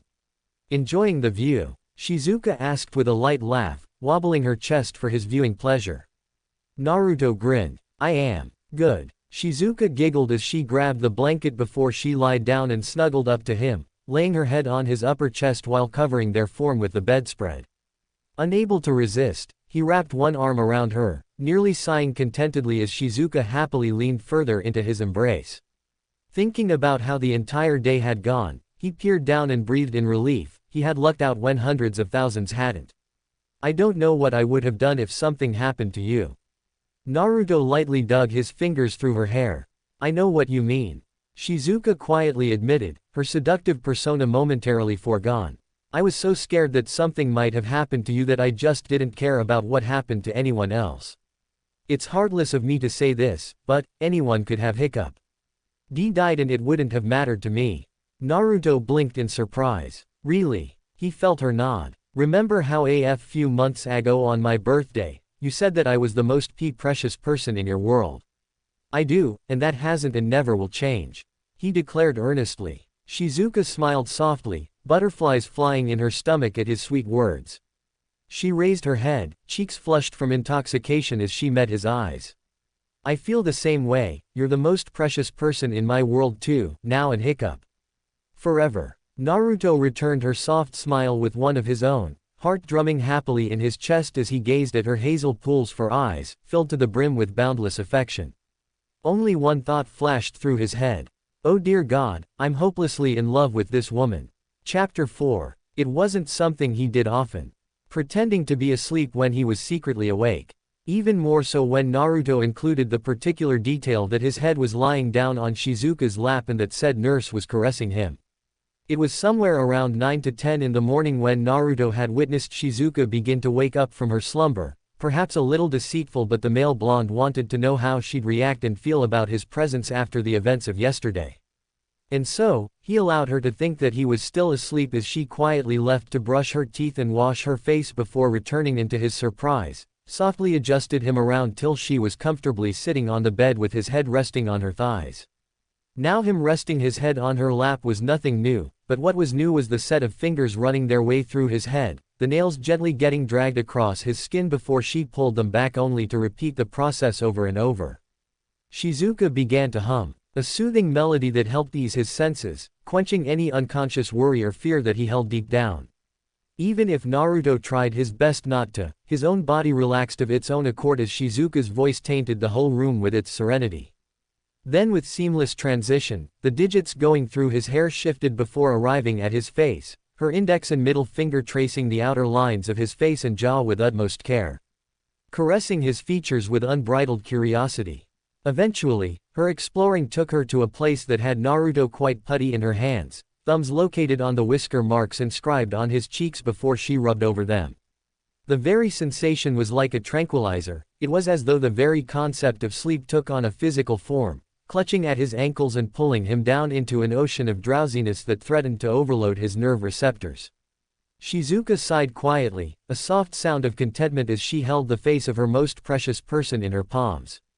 Gold pools for eyes looked down, mapping the attractive features of the young man she had grown extremely close to in the past 3 years. A sad smile tugged at her visage. Why did he have to be so unfairly handsome? Why did he have to be mind-bogglingly charming and sweet? And why did he have to declare so confidently that he loved her? Shizuka wanted to cry. Throughout her entire life and especially through her adult years, she was seen as nothing more than an airheaded fool who was more of a liability in her line of work. Something that she had not asked for and had at times cursed herself for having for most of her teenage and adult life. Because not a day went by where people hadn't judged her for simply being more curvaceous and busty than the average woman. Airheaded she could be at times, but she was still an intelligent woman. And in no way was she a. People looked at her and immediately assumed she was either a great a bitch or someone who was desperate for sexual attention. Hell, she was seen as a liability in the hospital because most of her coworkers had assumed that she used her gifts to coerce her instructors into giving her a better grade, and hence, was incapable of doing her job right as a nurse. All that culminated into her struggling greatly to have any form of proper respect or having genuine friends who truly treasured her. It hurt, but as desperate as she was for real friends, she needed to be wary of those who would try and befriend her for the sole purpose of bending her over and having a quick. And sad to say that it wasn't just men who were looking to have a go. Men, women, it didn't matter, as almost all had nefarious intentions and wanted something out of her friendship. As such, she was forced to deeply inspect a person's character at least half a dozen times before she'd grow comfortable with the idea of being friends with someone. And much to her sadness, not a single person who tried was someone she could comfortably trust. Her life pretty much resembled a black hole of misery until she had met Rika, who helped bring Shizuka out of her shell and depression.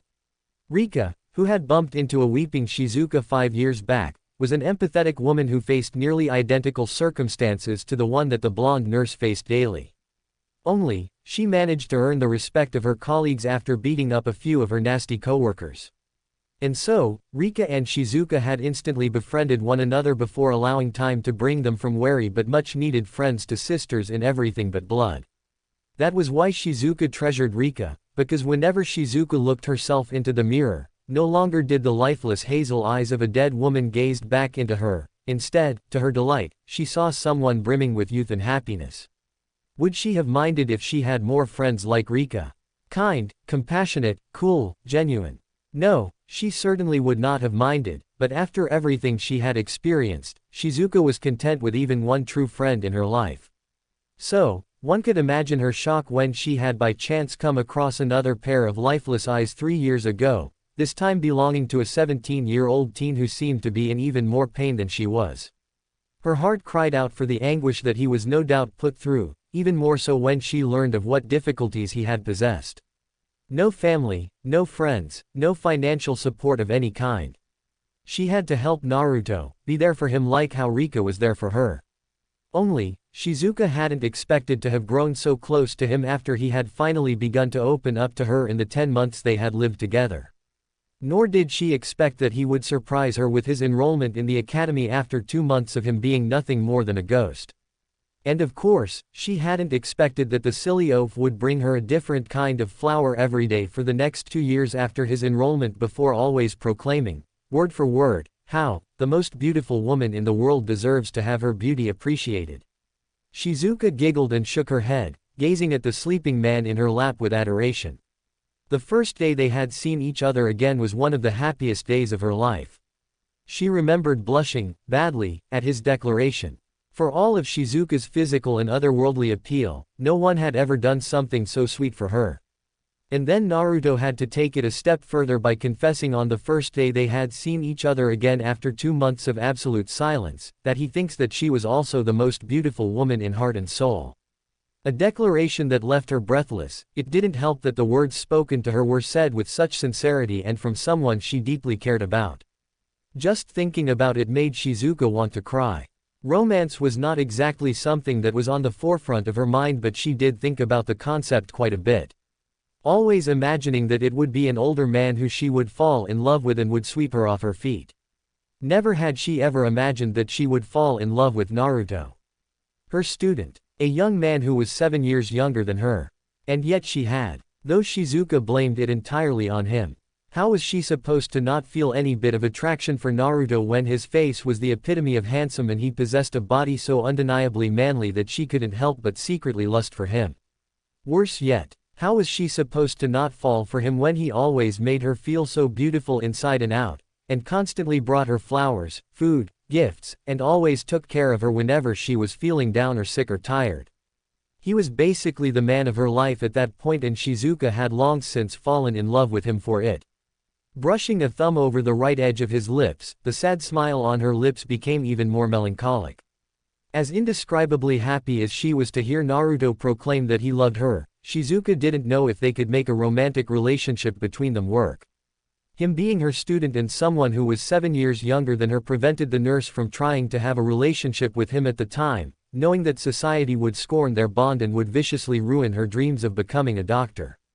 But with the new set of circumstances that had suddenly plagued the world, the reasons for why she couldn't pursue a romantic relationship with Naruto had effectively been eradicated. Just for a new reason to take its place. Survival. With their fate and lives being so uncertain and her fellow blonde taking leadership of the group, Shizuka did not want to distract him when they all needed to stay focused in order to survive.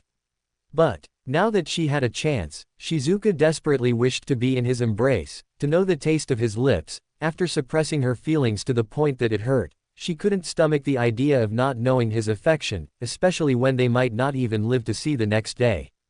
Shizuka sighed tiredly, thinking such thoughts would not yield any results. At the end of the day, this was something that she needed to talk about with Naruto himself.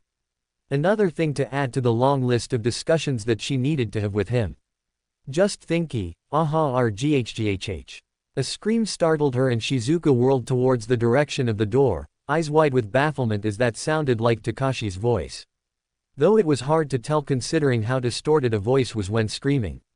Suddenly, her ears were struck with the sound of snickers and Shizuka turned to the source, hazel orbs meeting a lively blue. Naruto grinned. Good morning. It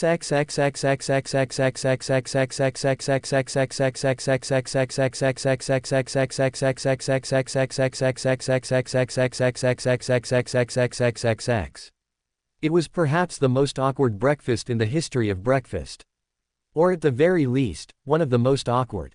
If one considered how Takashi glared daggers at Naruto for setting a mouse trip that bruised the hell out of his pinky finger. Just for context, everyone's still wearing the clothes from yesterday, but that will change soon. Naruto snickered. Did they honestly think he would stop the pranks just because a zombie apocalypse would happen? How absurd. Not everyone shared his enthusiasm for his pranks. Saeko rolled her eyes as she walked over from her position near the fridge, having just put the leftovers of their breakfast inside the machine, sending the male blonde an annoyed look as she sat down fart. The swordswoman squeaked at the noise that ripped through the air from below her, her cheeks suffused in red as everyone minus Naruto looked her way with shock. She hurriedly stood up before grasping the item responsible for the noise for all to see. I didn't do it. In her hands was a whoopee cushion. Having a good idea as to who would put such a thing in her seat. Saeko sent Naruto a look that promised pain, her ire increasing as Naruto cheekily winked back in response. Uzumaki-kun, that was inappropriate, Kyoko scolded, arms crossed as she disapproved of the delinquent's antics. Oops. Naruto shrugged his shoulders. Seeing the negative effect he was having on everyone, except Kota who was awed by the sheer amount of balls his senior possessed, Shizuka quickly attempted to defuse the situation.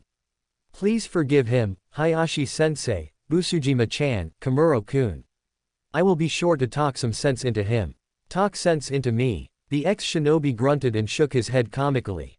Never. Rei paused her eating to look over the blonde pair suspiciously. Shizuka-sensei, Uzumaki. You both haven't answered my question from yesterday, what is the relationship between you two? The temperature of the room suddenly became downright freezing as Naruto narrowed his eyes dangerously at the spear user. My relationship with her is none of your business, Miyamoto. He uttered coldly. Why? Got something to hide? Rei challenged. The edge of his lips tugged into a smile, yet one that lacked any warmth as he eyed the orangutan.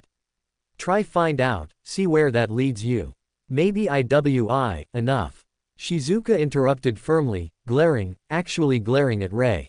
Miyamoto-chan, I appreciate you trying to look out for me but I assure you that Naruto-kun has done me no wrong. There is no one in the entire world that I trust more than him. She declared firmly before her glare softened, lips pressed into a stern line. So please stop with the interrogations. Oh, I see. Rei looked around awkwardly before nodding. I'm sorry. To the both of you. It's okay, no hard feelings from me Miyamoto-chan, just please don't assume bad of him, he's honestly pretty sweet. The nurse replied earnestly while gesturing to her fellow blonde. Naruto grumbled as he looked over to the nurse. Don't ruin my image. Calling me sweet, you, disgusting. Ignoring her wound-up pride, Rei bowed her head in apology to the male blonde. I'm sorry to you as well Uzumaki. I hope we can start over. It's fine. Naruto waved her apology. I can understand why you were worried, I'm not exactly the nicest guy around. Actually, I'm the meanest one out of all of us. He admitted without shame. I even had thoughts of setting the mousetrap to trigger on Rotten Cheeseburger's balls instead of his finger. You what? Takashi squeaked, looking horrified as he desperately shielded his junk. Naruto Taiko is so cool. Kota mumbled with amazement, smiling happily as said man looked his way for a quick second and grinned cheerfully. Don't sweat the small details. The ex-shinobi replied to the horrified teen before turning his attention over to Rei. And yes we can start over, and please, call me Naruto, I'm not one for formalities. Only if you call me Rei. She proposed. I'll think about it, but I'll probably just stick to annoying orange for now. It's pretty catchy. Rei sighed before nodding tiredly.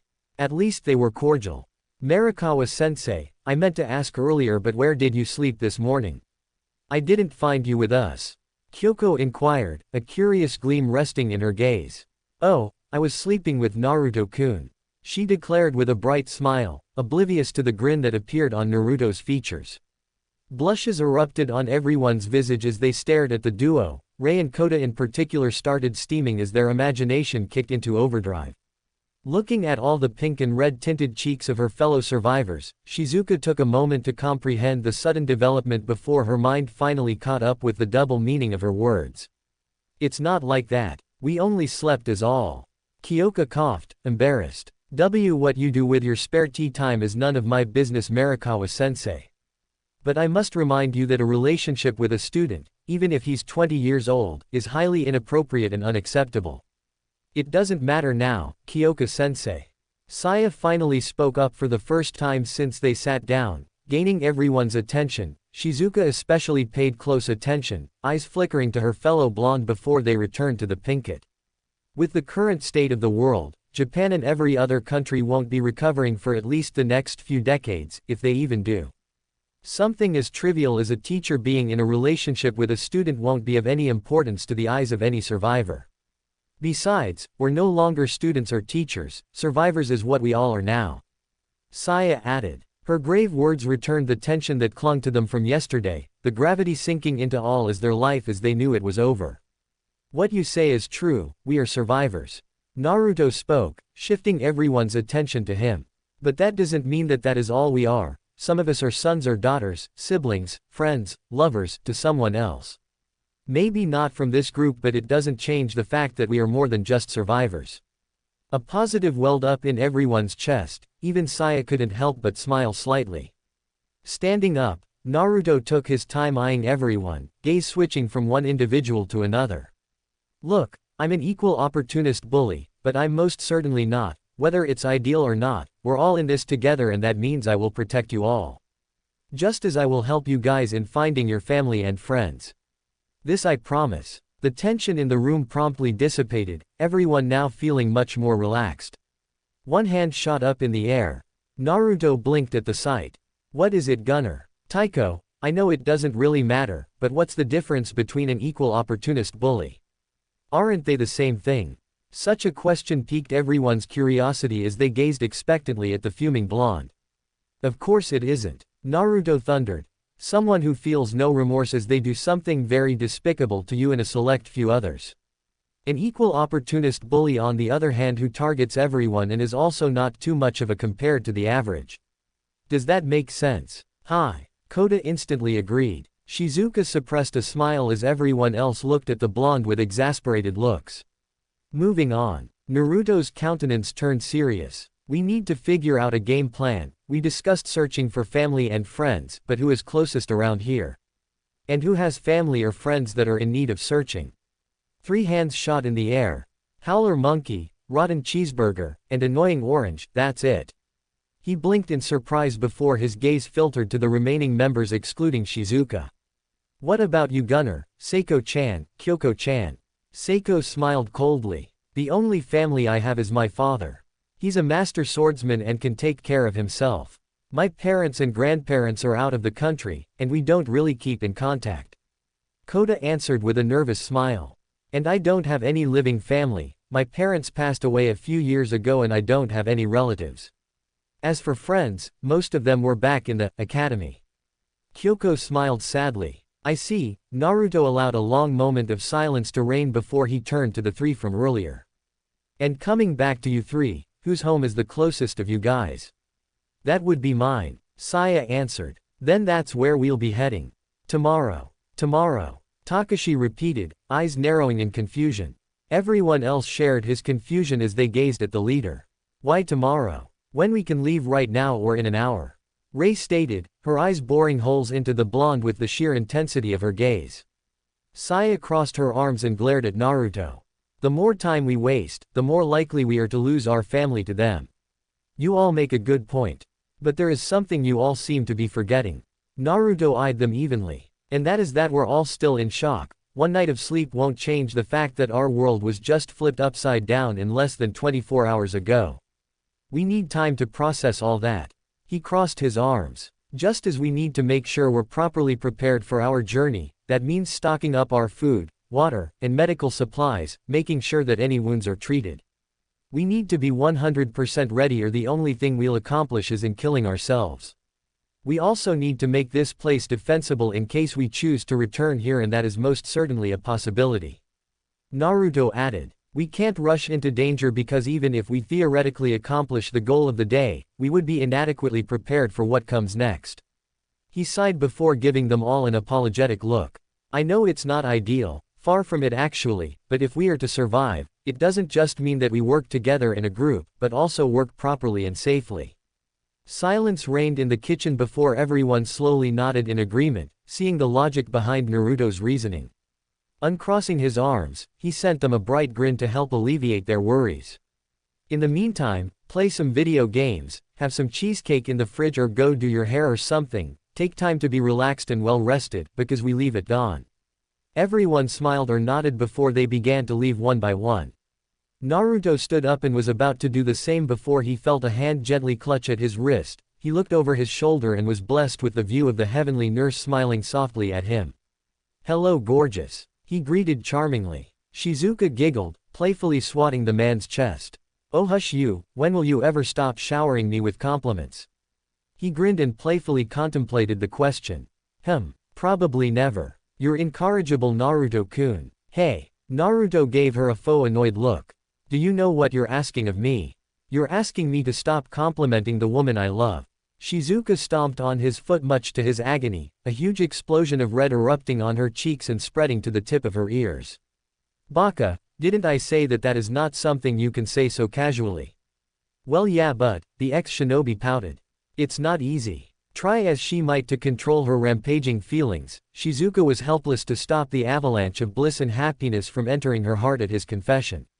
A silly schoolgirl smile slithered its way to the nurse's lips. She looked away, feeling skittish and shy beneath the male blonde's gaze.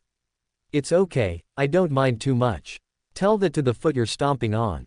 He thought with a bit of pain as he looked down at said foot. Fortunately, she seemed to have heard his thoughts as she ceased her stomping on, fidgeting slightly before him. Naruto looked at her quizzically, wondering what was going through her mind before a light bulb flickered in his head. Did you stop me so we can talk? Sort of. She nodded before clarifying. Not right now though, I'm thinking that we can talk an hour after dinner in our room, what do you think? Works for me. He shrugged in agreement. Good. Shizuka beamed, that would give her more than enough time to be ready. They visited so often that Rika's place was pretty much a second home to them, and the guest room was where they both had some of their clothes. She turned around, looking over her shoulder and bestowed him with a playful look. Talk to you soon. A cheeky wink was her response.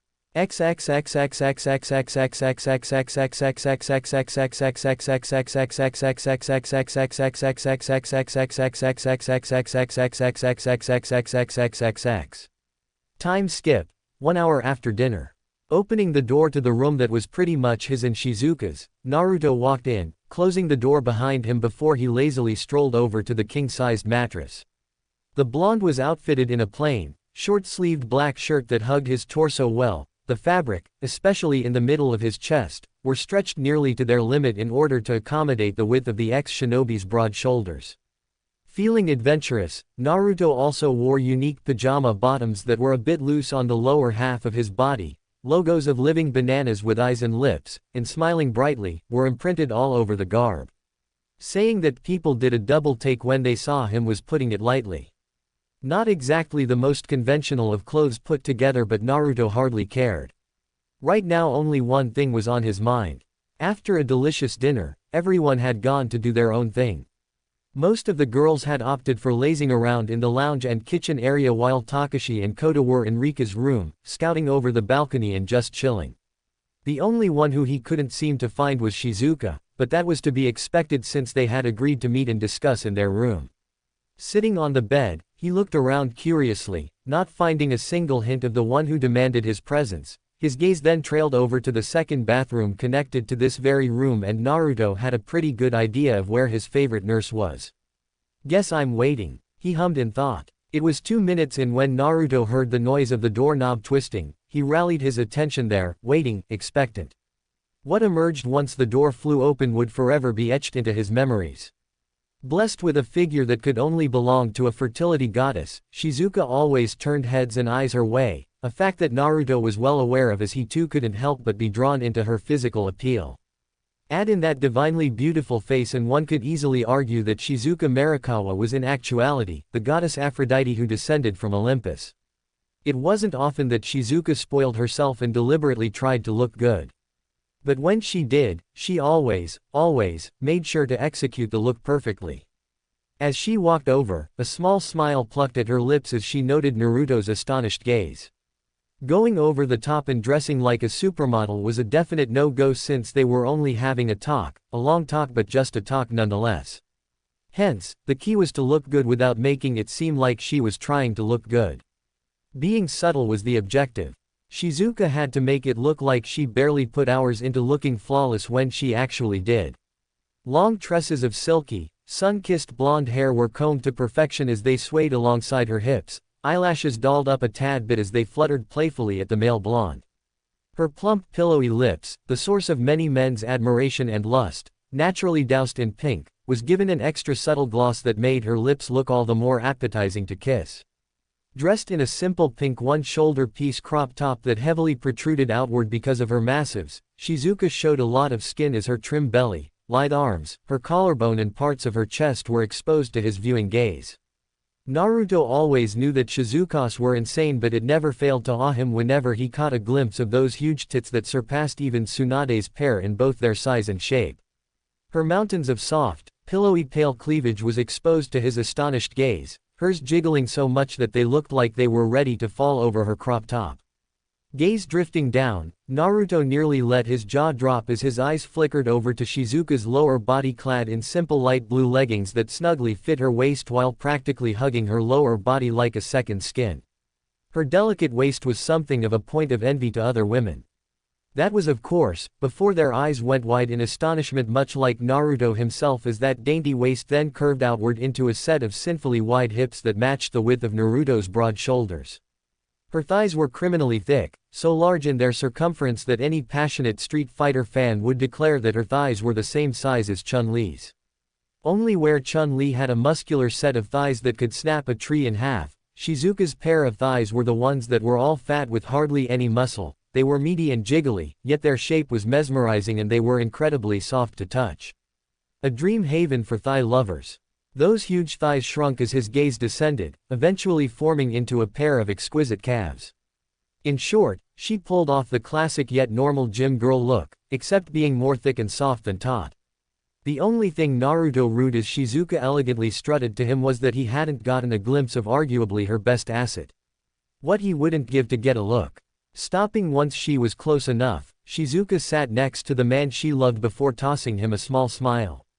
Hi. Snapping back into his senses, Naruto smiled back, gaze flitting over to her visage before landing on pools of amber. Hello. Feeling playful, she poked him in the chest.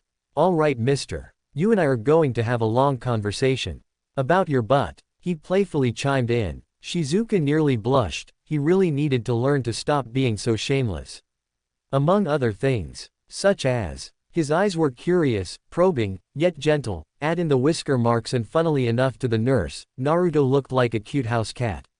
Well, an unsure look flickered across her visage and Naruto's gaze immediately softened as he realized that their conversation entered serious territory.